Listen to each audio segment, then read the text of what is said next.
Hello, my name is Jeff Jamiolo, and today I'm going to talk about the Bible. The Bible, actually, when you look it up, it actually means, in the old Greek, I believe, it means books. So, Bible equals books. Oddly enough, back in the 1980s, all kinds of computer books were called something Bible. IBM Bible, the computer Bible. I always thought that was kind of odd why they would use that. And whatever it is, it kind of went away after like 5 years. That craze went away about calling it a Bible. Don't know why. But it actually is a distinction of being of an authentic form, being books being authentic. I think that's where that comes from. However, I guess it wasn't widely taken well. Just like at that same time, they used to use a lot of primer. What does primer actually mean? It means you don't know a damn thing. It's equivalent to a tutorial nowadays. But you would publish a book to do that. So it's just very weird that back then they used to have that stuff. And usually some of the primers weren't really tutorials. There was 2,000 or 3,000 page primers. They just weren't complete comprehensive guides. But the Bible we're going to talk about is I guess you could say it's the Hebrew and Christian Bible. Even though, if I remember correctly, the Hebrew Bible only covers the Old Testament. And the Christian Bible has an Old Testament and a New Testament, if I recall correctly. I'm doing a little bit of digging over on Wikipedia. Largely everything in the Bible. Actually, let me rephrase that. Before there was even a Bible, everything for the first 343 years from the death of Jesus was oral and verbal. It was just verbal, human to human. There was no really writing it down. There was some scrolls running around with it verbally, writing letters. And in the Christian side of the fence, you see that a lot. Letters to the Corinthians, and you see that a lot. Especially when if you go to Roman Catholic Church, you see that a lot.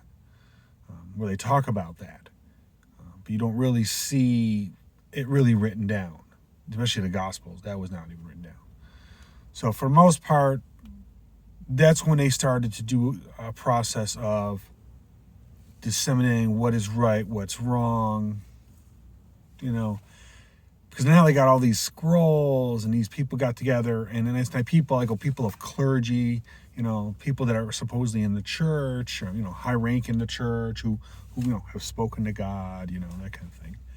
And they get together and they decide to form of what should be in the Bible, or what is canonized. They call it canonized. And they went through and they dug and they scrutinized all the different books, and so they changed some names of some books. Literally, I look at it as some people sat in a smoke-filled room, making judgments on things, which the Lord says not to make judgments on. And the only reason I actually mention any of this is because a lot of times people will say, well, everything is very literal in the Bible, and everything's very, this is just the way it is. So it's like, maybe, if you're using an English Bible, in the 1300s is the original translation to English, and everything after that has just been a modernization of the English. So how good was that 1300, 1300 AD, translation? I don't know. I wasn't there. And I generally take a little bit of offense to some people who are quoting me the Bible and say, no, I'm wrong because I'm reading a different Bible, and this is the way it is. It's literal. This is what it is. I go, well, I don't know. I own many Bibles. I own an English Standard Version Bible. It's in my trunk, which I very rarely use. I also use the Everyman's Bible. But usually the good one that I read quite often is the Message. The reason I do is because both of these are in Common English. Between the two of them, you can figure almost anything out. And if I actually have to go look at the old English Standard Edition, which it's not old, it's just I don't really dig that one that much. To me, it's about when I read it, what am I absorbing? I absorb better out of these two books than that one. That one's more of a reference. Now, I have before in the past have a King James somewhere. Don't know where it went. Could have accidentally went in the trash. Don't know. Could have given it as a gift. Don't know. Could have moved and left it somewhere. Don't know. But what's interesting is I did a little bit more digging over on Wikipedia and found out that the first English Bible was in 1382. And it's the Wycliffe Bible. And the last Bible that was released is in 2001, which is the English Standard Version. And oddly enough, that's 619 years apart. And oddly enough, when people come over and tell you they know exactly what was in the Bible, I laugh at them and say, you don't know anything. I'll be honest with you, I don't think anyone on earth knows anything about anything, let alone what's in the Bible. We have an interpretation of the Bible. We have faith that the translation was good. That's why things get very weird. Generally, another issue I have with people who really take things literally, especially from the Bible, it's like, okay, let me get this right. Since the 1300s, from the original translation, you should not be using any technologies that weren't around in the 1300s. No electricity, no internet, no nothing. Oh, you should kind of be Amish then. No, I'm not picking on Amish. Just saying. They're actually doing something right, clearly. But what I'm saying is, think about that a second, okay? Literally, when you think of things literally, like this is it. There is no additions past this. Okay, so I shouldn't really watch TV and listen to an evangelist because they don't obviously know anything. They know nothing new that this doesn't already have. No one knows anything new that's not already in here. That don't seem true either. The Lord talks to you, right? But it's not in here. It doesn't say, I said to Jeff on Thursday that, no, it doesn't. So, as much as that sounds kind of goofy, think about it a moment, is people really have a tendency to play that train of, oh, I know better. It's like, I don't think so. As I said, I read two, usually sometimes three different frames of the same thing to get the same reference. And oddly enough, as crazy as it sounds, I do the same thing with computer books. 3 different books on the same topic. Reason is you get 3 different points of view. And if you don't believe that that's important, because what I've noticed over my years is that if you look at something from a single point of view, you only get that single point of view. And you may miss some things. When you look at it from a second point of view, okay, it kind of blends the two together. And now you may actually say, wait, now you have questions. Oh, okay, this kind of works out. Okay. And then you get looking from a third point of view, it's like, oh, that is like over here. Like, oh, now I got a much better picture by all 3. But people kind of forget that. They just...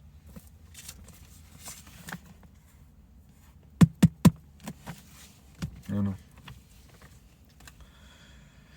What's actually interesting of what I've found out is literally everything that over the years that people have said up to the year 1947, I assume is complete BS. Because in 1947, in the Dead Sea Scrolls, they actually found a whole Bible.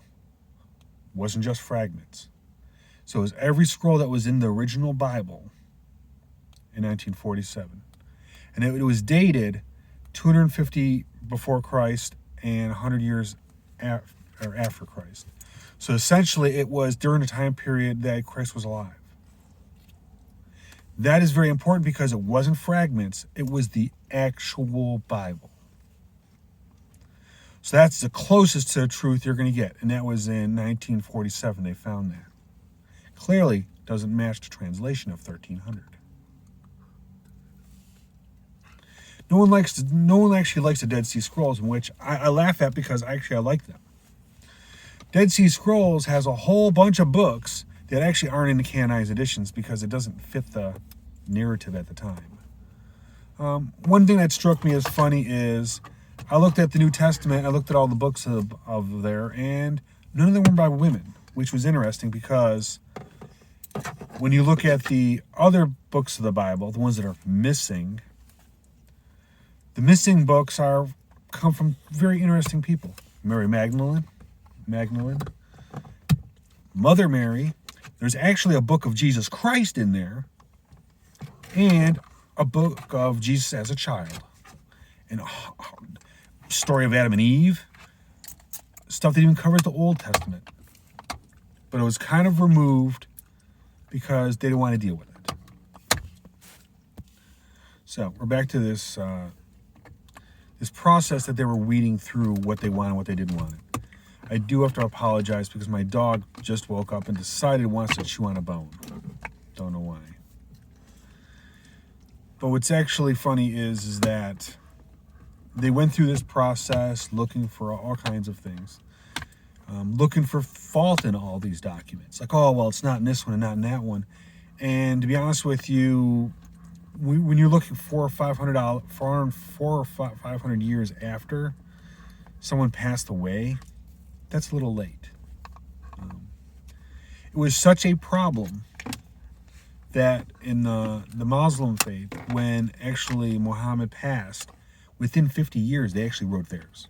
So people were still alive who knew the guy. And actually, the Quran actually lists Jesus as a prophet. So it's all kind of the same God, if y'all pay attention. The problem is we have issues with translation.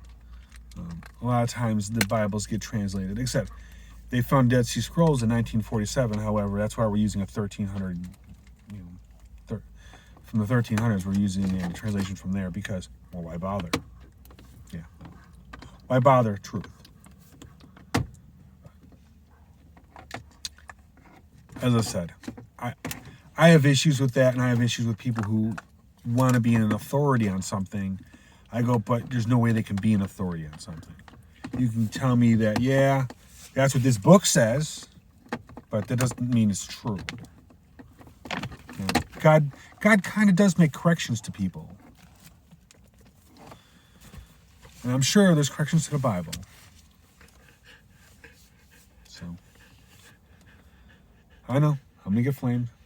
Flame me in the comments. But I'm really just telling you what I believe. As I said, and oddly enough, when I hear people talk about this version is better than that version. Sorry, dog was acting up. Usually when people go over and say this version is better than that version, it sets something off in me. You know, it's an immediate trigger of that maybe you should read the Bible more and be more tolerant of other people. Because if you have problems with different versions of the Bible, you don't know what's in the Bible. You're not living by it. It seems kind of heartless and cold, but think about that a second. You are judging somebody. And technically, I'm judging them. So, it is what it is. Now that I think about it, I think the problem with translation is the longer you go away from when the example is if we actually look today at the 1947 Dead Sea Scrolls, despite they may be complete, translation has always been the problem because we don't really know what it means. We maybe knew what it means in the 1300s, maybe. You see what I'm saying? It's like it's the Bible is one of those things. It's been translated so many times. The version we have that went to English actually came from Latin, which I'm sure has been translated 4 or 5 times. As I said, it's just you can't keep you get to play the telephone game, and the names, this things just keep changing with it. But I do believe that the core of it is functional and it is true. I'm not saying there's lies in there. I'm just saying I have issues with people taking a hard stance of, doing the Bible thumping thing and say, this is fact. I go, no, it's not fact at all. As a matter of fact, actually, the Bible is one of the only documents that you can take into a courtroom that is considered fact even though they can't prove it. If it was any other document, you'd have to prove that everything in there is true. And the only reason they consider it to be true is because A, it's the basis of our legal system, and B, actually God's the basis of that spiritual system is also the basis of the earth-based one. But it is actually the basis of our entire government. It's the Bible. That's why we swear on it. Excuse my dog. Clearly has issues with the judicial system.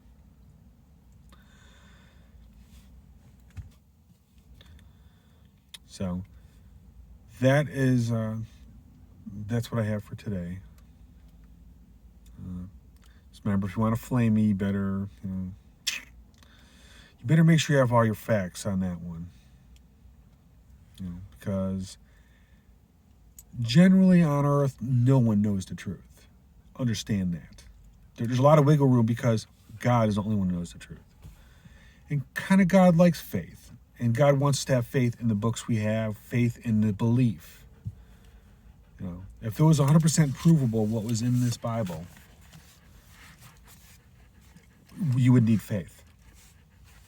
And God likes faith. There's wiggle room in faith.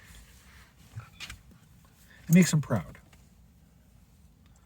So, that's all I have for you. Have a great day.